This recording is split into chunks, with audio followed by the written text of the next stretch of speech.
நமசிவாய வாழ்க. மே மாதத்தினுடைய அடிப்படையில் கடகராசிக்கு இந்த மாதம் எவ்வாறு இருக்கிறது என்பதை பற்றி பார்க்கலாம். முதலில் கிரக அடைவுகளை பற்றி பார்க்கலாம். கடகராசியிலே செவ்வாய் பகவானும், அதாவது 3ஆம் வீட்டிலே கேது பகவானும், 9ஆம் வீடு என்று சொல்லக்கூடிய மீன வீட்டில் ராகு பகவான், சனி பகவான், சுக்கிர பகவான், புதன் பகவான் இடம்பெற்றிருக்கிறார்கள். 10ஆம் வீடு என்று வரும் பட்சத்தில் சூரிய பகவான் உச்சம் பெற்று காணப்படுகிறது. குரு பகவான் 11ஆம் வீட்டிலே இடம்பெற்றிருக்கிறார். இவற்றின் அடிப்படையில் கடகராசிக்கு மே மாதத்தினுடைய பலன் எவ்வாறு இருக்கிறது என்பது அடிப்படையிலும், பார்வையின் அடிப்படையில், இடம்பெற்ற நிலையின் அடிப்படையில் பலன்கள் எவ்வாறு தருகிறது என்பதை பற்றி பார்க்கலாம். கடகராசியிலே இடம்பெற்றிருக்கக்கூடிய செவ்வாய் பகவான் 5க்கும் 10ஆம் அதிபதியாக வரக்கூடிய நிலையில் அடிப்படையில் நீச்சம் பெற்று காணப்படுகிறார். இவர் இவ்வாறு காணப்படும் பொழுது தொழிலின் அடிப்படையில் பங்க நிலை ஏற்படுகிறதா என்று சொன்னால் அவ்வாறெல்லாம் அல்ல. இவருடைய நிலையின் அடிப்படையில் உயர்ந்து காணப்படுகிறது. ஏன் அவ்வாறு வருகிறது என்று சொன்னால், சரத்தின் வீடாக வரும் பட்சத்தில் இவர்கள் உயர்நிலையை பெற்றக்கூடிய அமைப்பாக சரத்திற்கு சரம் என்பது தீர்க்கமாக வருகிறது. ஆகவே இந்த மாதம் இவர்களுக்கு மிக அற்புதமான மாதமாக பார்க்கப்படுகிறது. கடகராசி என்று சொன்னாலே இவர்களுடைய நிலை, மனநிலை திடகார்த்தம் உள்ளவர்கள், எதையும் வல்லமை பெற்று சிந்தனையின் அடிப்படையில் செயலாற்றக்கூடிய அமைப்பை பெற்றவர்கள் என்று எடுத்துக்கொள்ளலாம். அடுத்ததாக குடும்பம் என்று வரும் பட்சத்தில் 2ஆம் வீடு. 2ஆம் வீடு என்று சொன்னால் குடும்பம், வாக்குஸ்தானம், தனஸ்தானமாக பார்க்கப்படுகிறது. குடும்பம் என்று வரும் பட்சத்தில் குடும்ப நபர்களுடைய அடிப்படை அல்லது ஒற்றுமை ஓங்கி காணப்படுகிறது. இவர்கள் இந்த மாதத்தின் அடிப்படையில் இவர்கள் 9ஆம் இடத்தில் வருவதனால் இவர்கள் குலதெய்வம் போன்ற வெளியூருடைய செல்லக்கூடிய அமைப்பு, பூர்வீகத்தின் அடிப்படையில் ஏற்படக்கூடிய செயல்நிலைக்கு இவர்கள் செல்வார்கள். தனம் என்று வரும் பட்சத்தில் முன்னோருடைய இடம் வித்தல் அல்லது பெரியோருடைய ஆசீர்வாதத்தின் அடிப்படையில் சேர்க்கை பெற்றக்கூடிய அமைப்பின் அடிப்படையில் பொருளாதாரம் கூடக்கூடிய நிலையாக பார்க்கப்படுகிறது.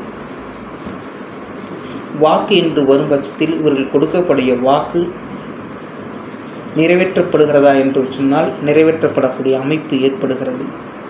3ஆம் வீடு என்று வரும் பட்சத்தில் முயற்சி ஸ்தானமாக பார்க்கப்படுகிறது. இளைய சகோதர ஸ்தானமாகவும் பார்க்கப்படுகிறது. வீரியம், விவேகத்திற்கு தடையில்லாத ஒரு நிலையாகவும் இந்த இடத்தை பார்க்கப்படுகிறது. குரு பார்வையின் அடிப்படையில் இவர்களுக்கு நன்மையான இடமாகவும், சனி பகவானுடைய பார்வை, சுக்கிர பகவான், புதன் பகவானுடைய பார்வையின் அடிப்படையில் இவர்களுக்கு இந்த மாதத்தினுடைய ஏற்படக்கூடிய தடை தாமதத்தை ஏற்படுத்தினாலும் குரு பார்வையின் அருளையின் அடிப்படையில் அந்த தடைபெற்ற காரியத்தை தடையில்லாமல் செய்து வெற்றியை காணக்கூடிய அமைப்பாகவும் பார்க்கப்படுகிறது. ஆகவே இந்த மாதம் ஒரு பொற்காலமாகவும் பார்க்கப்படுகிறது. இளைய சகோதரனுடைய ஒற்றுமை ஓங்கி கிடக்கக்கூடிய அமைப்பாகவும் பார்க்கப்படுகிறது. முற்பகுதியில், அந்த மாதத்தினுடைய முற்பகுதியில் சில பிரச்சனைகள் இருந்தாலும் பிற்பகுதியில் சேர்ந்து கொள்ளக்கூடிய அமைப்பாகவும் பார்க்கப்படுகிறது.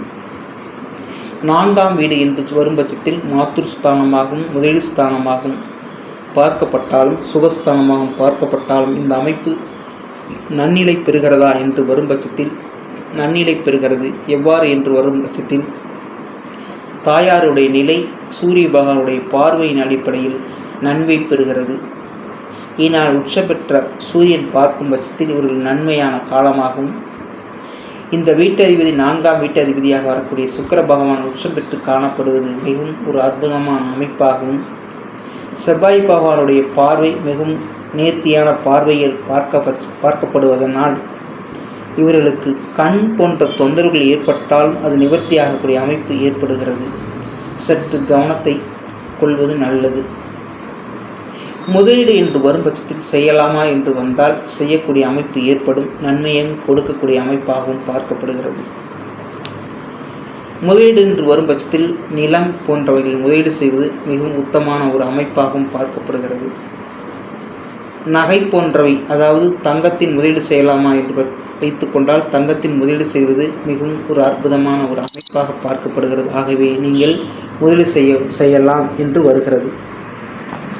5ஆம் வீடு என்று வரும் பட்சத்தில் குழந்தைகளுடைய நிலை, அங்கு செவ்வாய் பகவானுடைய அமைப்பு ராசியிலே காணப்படுவதனால் குழந்தைகளுடைய நிலையின் அடிப்படையில் மிகவும் உயர்ந்து காணப்படுகிறது. இங்கு சந்திர பகவான் வீடு என்று வருவதனால் அலைச்சல் போன்ற நிலை ஏற்படுத்தக்கூடிய அமைப்பு ஏற்படும். அலைச்சல் மூலம் நன்மை ஏற்படக்கூடிய அமைப்பாகவும் 5ஆம் வீடு என்று சொல்லும் பட்சத்தில் பூர்வ புண்ணியத்தினுடைய நிலையின் அடிப்படையில் சென்று வரக்கூடிய அமைப்பாக பார்க்கப்படுகிறது. ஒரு சிலருக்கு மலை போன்ற அமைப்புகள், சாரல் குன்றல் போன்ற அமைப்புகளுக்கு செல்லக்கூடிய அமைப்பாகவும் பார்க்கப்படுகிறது. 6ஆம் வீடு என்று வரும் பட்சத்தில் இது தனுசு வீடு. தனுசு வீட்டின் அதிபதி குரு பகவான் ராசிக்கு 11ஆம் இடத்திலே அமைவது சில பிரச்சனைகள் தோன்றினாலும் அது பரிவர்த்தனை அடிப்படையில் பெறுவதால், சுக்கிர பகவான் குரு பகவான் பரிவர்த்தனையை பெறுவதனால் இந்த பிரச்சனையை தோன்றி மறையக்கூடிய வாய்ப்பு ஏற்படுகிறது. கவலைப்பட வேண்டாம். 7ஆம் வீடு என்று வரும் பட்சத்தில் கணவனாக இருந்த மனைவியும், மனைவியாக இருந்தால் கணவனும், இவற்றின் அடிப்படையில் ஏற்படக்கூடிய பிரச்சனை தோன்றி மறையக்கூடிய வாய்ப்பாக வருகிறது. இவற்றை பற்றி சிந்தித்து மிகவும் பிரச்சனை ஏற்படுத்தி கொள்ளக்கூடிய அமைப்பாக பார்க்கக்கூடாது. சற்று காலம் தடத்தி இவற்றை வரும் பட்சத்தில் வெற்றி அடையக்கூடிய வாய்ப்பு ஏற்படுகிறது. தொழில் கூட்டாளி என்று வரும் பட்சத்தில் இவர்களுக்கு நன்மையான அமைப்பாகவும் பார்க்கப்படுகிறது. நண்பர்கள் விஷயத்தில் கவனமாக இருப்பது நல்லது. அடுத்ததாக அதாவது ராசிக்கு 8ஆம் வீடு என்று வரும் பட்சத்தில் ஆயுள் அல்லது தடை தாமதத்தை ஏற்படுத்தக்கூடிய அமைப்பு, அதிர்ஷ்டத்தை கொடுக்கக்கூடிய அமைப்பாக பார்க்கப்படுகிறது. தடை தாமதம் ஏற்படுகிறதா என்று சொன்னால் ஏற்படுகிறது. ஏற்படுவதன் மூலம் நன்மையா என்று பார்க்கும் பட்சத்தில் குருவீட்டில் இருப்பதால் தாமதத்தின் மூலம் வெற்றி அல்லது தாமதத்தின் மூலம் லாபம் ஏற்படக்கூடிய அமைப்பாகவும் அதிர்ஷ்டம் நிறந்தவையாகவும் காணப்படுகிறது. 9ஆம் வீடு என்று வரும் பட்சத்தில் புதன் பகவான், சுக்கிர பகவான், சனி பகவான் இடம்பெற்றிருக்கக்கூடிய அமைப்பு, பரிவர்த்தனை சுக்கிர பகவான் குரு பகவான் ஒரு பரிவர்த்தனை அடிப்பில் நன்மையான அமைப்பாக பார்க்கப்படுகிறது. இவற்றின் மூலம் ஏற்பட்ட கீர்த்தியின் அடிப்படையிலும் மாற்றத்தின் அடிப்படையிலும் இவர்கள் வெற்றியை பெறுகிறார்கள். ஆகவே இந்த மாதம் மிகவும் பொற்காலமான அமைப்பாக பார்க்கப்படுகிறது.